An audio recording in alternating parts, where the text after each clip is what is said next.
Hey everyone, this is Christine with LeftSideArt. Today I am going to be creating a mixed media layout in a journal. This is my large dilutions journal. It comes with very thick mixed media paper, which I really like, but I do adhere 2 pages together as I go along in my layouts, only because I usually end up using either heavier embellishments or molding paste, things that just make the pages a little flimsy. You don't have to, the pages are rather thick and nothing bleeds through. It's just to make my layouts a bit more sturdy. I do prefer gluing 2 together at a time before moving on to my next layout. What I have here is a piece of tissue paper from Dina Wakley's collage paper collection. And what you can do with this plain tissue paper is decorate it as you want. I use black archival ink and various stamp pads just to give it some interest. I'm also going to be using this tag in my background and a piece of burlap, so I'm just decorating it as I go. Make sure it kind of flows with my background. And then I just tear up this tissue paper, and with some gel medium I just randomly lay it down. I didn't really care where this ended up in my background. I just wanted some visual interest and some texture. I like to use either gel medium or gesso on my backgrounds when it's the plain paper, just to make sure that my pages are well coated. It allows me to use less paint and inks and things like that because it's not absorbing straight into the paper. And I also think it helps you to be able to move around your product a bit better. You end up using less product, which is a bonus, and I just like the way that it looks rather than applying paint or ink or the scribble sticks or whatnot straight to paper. But try it either way, it gives different effects. This is a stencil I'll be using here in a minute. But what I like to do is finish covering my page here, and I'm using Dina Wakley's clear gesso, and this stuff goes pretty far. You only need a little wee bit and it covers a very large surface. I do make sure I cover the crease where the book folds in order to prevent some of my paints and inks seeping down into the next set of pages. I took some of the same stamps I used on the tissue paper and archival black ink and just finished filling out my page a bit. And now I'm using Dina Wakley's elephant paint and just kind of toning down that cream color of the page a bit. This is this elephant color is like a light gray. I just used tissue to move it around a bit. And now I'm adding with the same line of paints by Dina Wakley, this color called Night, and it's kind of like this really deep dark blue, and I'm using the same baby wipe and a little bit of a paintbrush to move it around. I like to create a little bit of a border to my pages. I usually end up darkening it more and more as I go, but this is pretty good level contrast for now. Now I'm taking a little bit of that same elephant color and going through a stencil. I don't recall where I got the stencil, but it just has a nice pattern, and it ended up not being a light enough color. Even though I used the elephant in my background, I ended up just going in with some craft white paint. And the dauber I'm using is actually a distress blending tool, but they're pretty nice to use when applying paint through stencils. This is where I use that stencil. This one is by Donna Downey, and I think it's called a peony.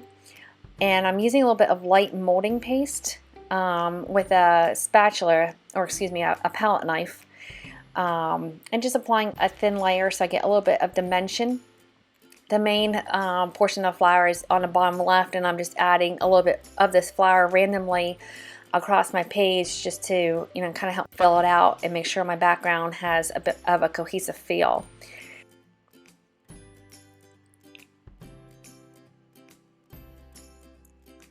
Now I'm using some scribble sticks, also by Dina Wakley. I really do like her scribble sticks. They're like sticks of pigment.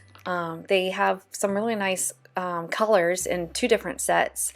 The 2 I'm using on this layout are eggplant and peacock, and they come out of the second set.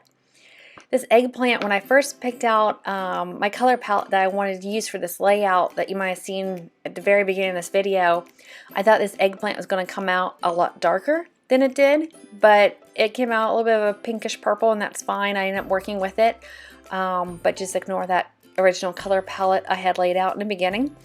I did change it as I went, which I normally do too. I just like to keep playing with my backgrounds and my layouts until I get it to where I want them.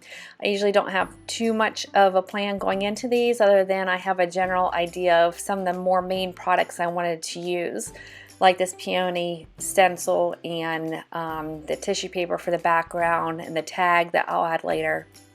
All the rest of it is pretty much fair game while I'm creating. I'm just moving the scribble sticks around with a little bit of water. So I apply them to my background first and then move them around with a damp paintbrush. Sometimes I take the pigment straight from the stick with the paintbrush. You can do it either way. And if you don't have these, you could use a little bit of acrylic paint or watercolor. Now these are little pieces of chipboard from Prima, and I just put a little bit of white craft paint on them with the Distress blender, and it kind of gave it this really cool spongy type of effect, but ended up matching the white paint effect that I had put through the stencil on my background.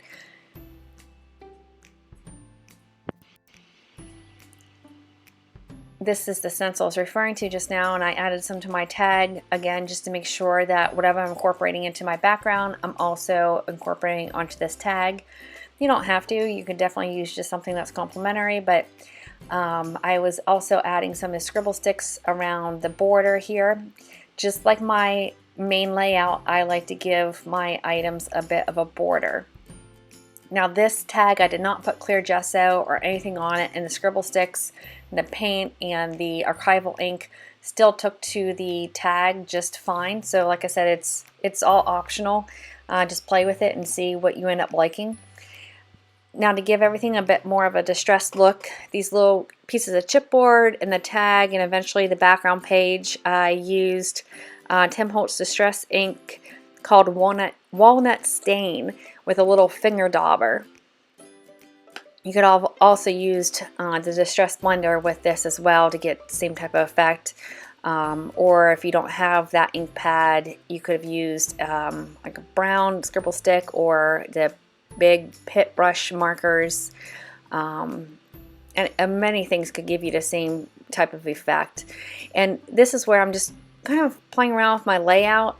Sometimes going across two pages of like this can be a bit challenging by having a main focal point on one side but still keeping the overall layout cohesive. And the fold in the book is always challenging. If you don't watch my last layout, you can see how I had a focal point going straight across the center fold, which is difficult to do sometimes.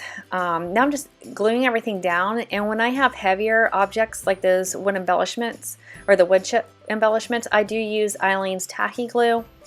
What I'm using for the tag here is just some of the gel medium, and because my background did have some of the molding paste under it from the peony flowers, it took a bit for it to adhere to my background. I probably could have used maybe a little bit of a thicker glue, and it probably would have worked out better, but I always say just use whatever you have on hand. You can make it work. Now this little cloth sheet here with the words on it is also by Dina Wakley. You get a little pack of, they're like 3 inches by 3 inches, and there's 10 different designs, and you get 2 of each. So they come in pretty handy if you put them onto a background where you have some white or some lighter colors versus this brown burlap. The tissue paper really does fade into the background and you really don't see it. I don't mind seeing it here. I don't think it takes away from my layout whatsoever. And the 2 girls, the image came from Tim Holtz set called Paper Dolls. Now I'm adding some more of that walnut stain around my elements.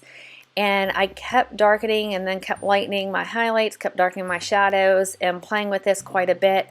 I didn't feel like there was enough contrast on this on the video. I guess it doesn't look too bad, but in person, I really do like to hype up my contrast a bit.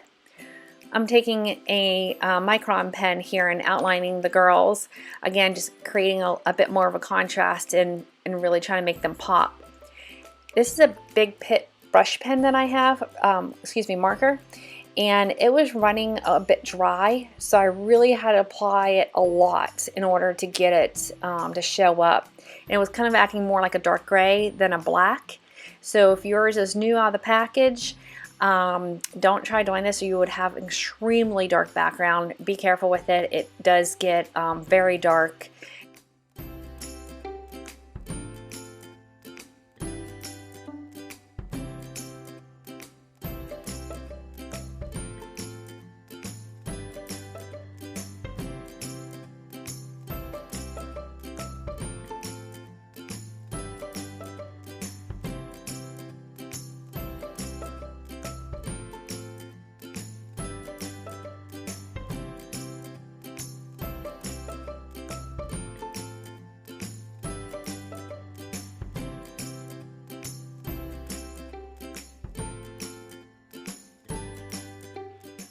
I continue to play with my shadows and my highlights, adding some depth to my flower and then adding some more highlights to the very tips of those pieces of chipboard.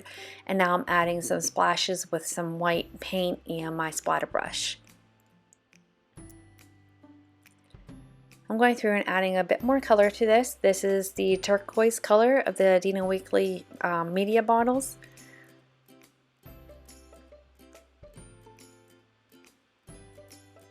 And I'm adding some gilt. This gilt is kind of like a shimmery gold color. And I just added it to the edges of these pieces of chipboard and then throughout my piece here and there to tie everything together.